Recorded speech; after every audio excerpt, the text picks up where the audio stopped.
നിലമ്പൂരിൽ യുഡിഎഫിന് ഉജ്ജ്വലമായ വിജയം നൽകിയ നിലമ്പൂരിലെ ജനങ്ങളെ ഞങ്ങൾ അഭിനന്ദിക്കുകയാണ്. ഇനിയും പിണറായി വിജയൻ രാജിവെച്ചൊഴിയുകയാണ് വേണ്ടത്. കഴിഞ്ഞ ഉപതെരഞ്ഞെടുപ്പുകളൊക്കെ ഞങ്ങളുടെ സീറ്റ് ഞങ്ങൾ നിലനിർത്തുമായിരുന്നുവെങ്കിൽ നിലമ്പൂരിലെ സീറ്റ് ഞങ്ങൾ തിരിച്ചുപിടിക്കുകയാണ് ചെയ്തത്.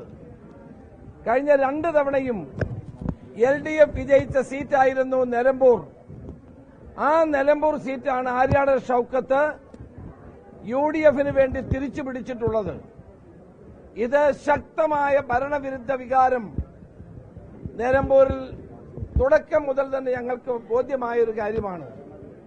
കേരളത്തിലെ ഇടതുമുന്നണി ഗവൺമെന്റിനെതിരായുള്ള അതിശക്തമായ ജനവികാരത്തിന്റെ കുത്തൊഴുക്കാണ് അവിടെ നമുക്ക് കാണാൻ സാധിച്ചത്. ഇനിയും പിണറായി വിജയൻ അധികാരത്തിൽ തുടരാൻ ധാർമ്മികമായ അവകാശമില്ലാതായിരിക്കുന്നു. ഇടതുമുന്നണി ഗവൺമെന്റ് കേവലം ഒരു കാവൽ മന്ത്രിസഭയായി മാറിയിരിക്കുന്നു എന്നുള്ളതാണ് സത്യം. ജനങ്ങൾ ഈ ഗവൺമെന്റിനെ പരിപൂർണമായി തിരസ്കരിച്ചിരിക്കുകയാണ്.